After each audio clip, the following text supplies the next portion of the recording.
Welcome to the Real CP Show. I'm your host, CP.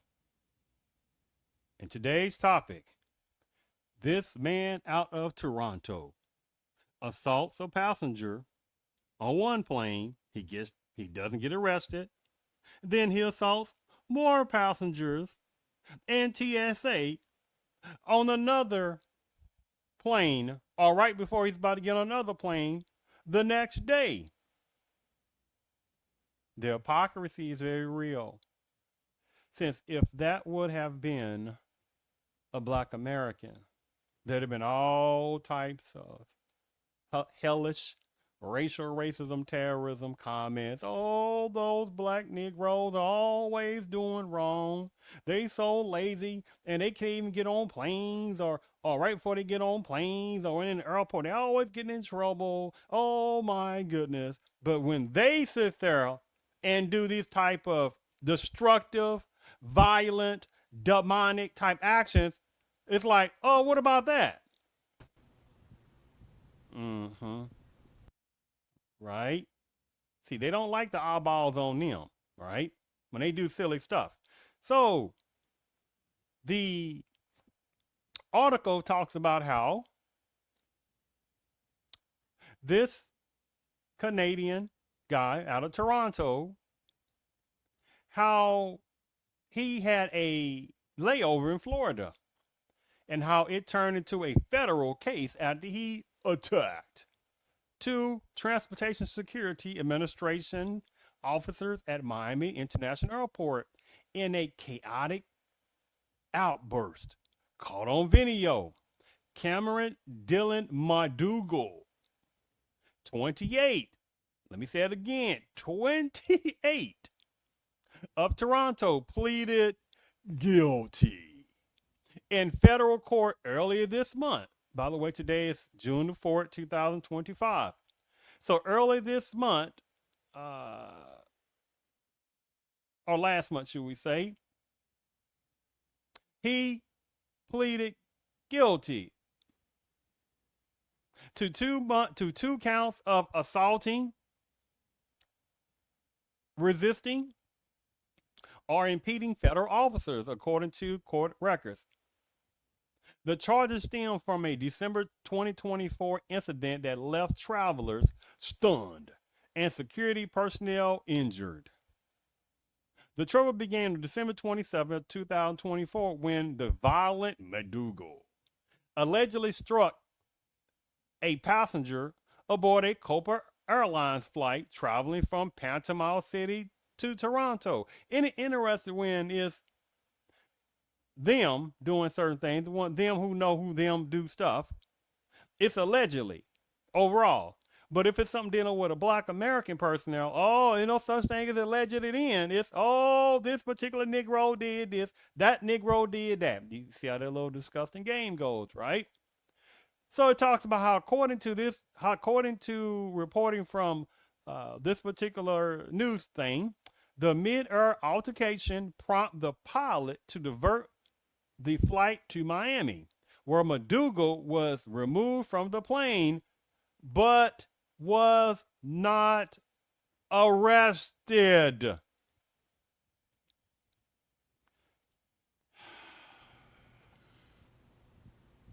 Mm, mm, mm, mm. Instead, he was told he could book another flight back to Canada. Madugal purchased a ticket on Air Canada for the following day. But as he prepared to board that flight on Miami the morning of December 28th, he once again lashed out, this time in the airport. Authorities say Madugal had already cleared the TSA checkpoint when, without provocation, he randomly struck another passenger around 6:37 a.m., according to the court documents. A security guard who attempted to intervene was also assaulted. 2 minutes later, Madugal returned to the screening area and targeted a TSA supervisor, swinging wildly. Though the supervisor dodged the punches, another officer who tried to restrain McDougal was hit in the face at least 3 times, sustaining minor injuries. The entire encounter was recorded on airport surveillance and released to the public this week. The footage shows McDougal throwing punches, getting flipped over a screening bin cart, and continued to resist as agents tried to restrain him. He was subdued and arrested by officers with the Miami-Dade Police Department. McDougal pleaded guilty on May 19, 2025, and is scheduled to be sentenced in federal court May 30th. Each federal charge carries a maximum penalty of 1 year in prison. He also faces state charges, including 3 felony counts of battery on a law enforcement officer and 1 misdemeanor battery charge, according to Miami-Dade court records. McDougal is due back in state court June 2nd, 2025.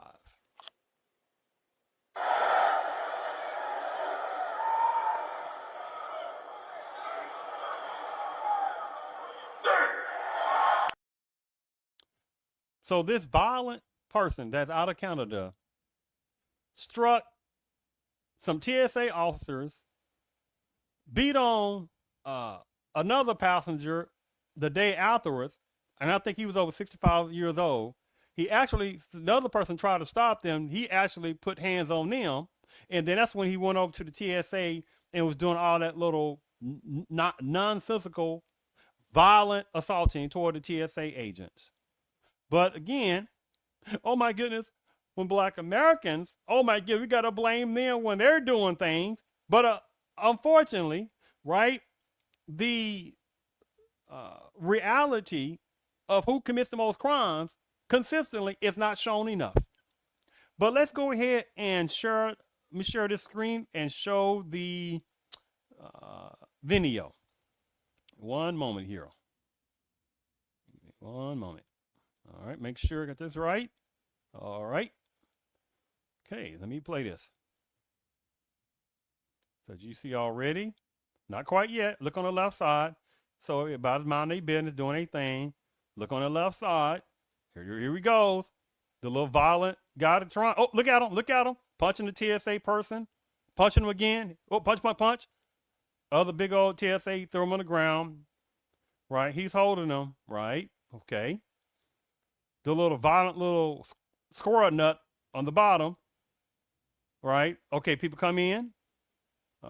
Some other people put them on the ground, stuff like that. You see a couple of people land on them. TSA, the person land on them, which I don't know why you keep landing on them. Just put them in, put him in some kind of submission hold, constructiveness, but just to lay on him like that, I mean, I guess, right? Okay, so then some other people, come in, the officers come in and remove him, right? Now, so this is basically saying the same thing. Colin Vino, a man was arrested at Miami International Airport for allegedly attacking TSA officers in a violent incident. McDougal of Toronto was removed from a flight the day before. The man, 28, is facing multiple battery charges after allegedly attacking TSA officers at Miami International Airport last December 2024. An attack captured on surveillance video, according to Miami-Dade Sheriff's Office's arrest report, as you just saw. Right? But at the same time, you got people that gotta be like, oh my goodness, those black people, they always committing crimes, right?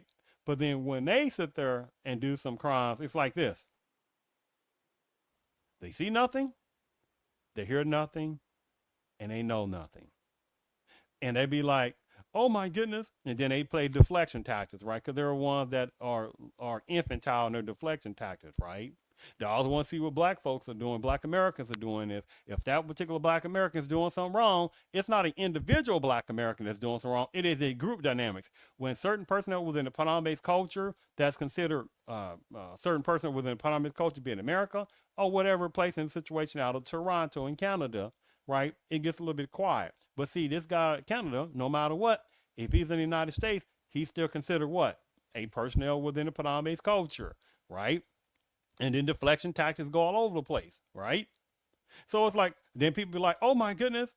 I mean, why y'all talking about people within certain parts of, Padang-based culture because it's not all.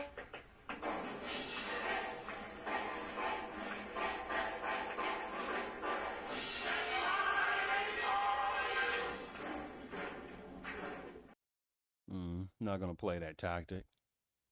Not going to play that tactic at all. So I thank you for tuning in to the Real CP Show.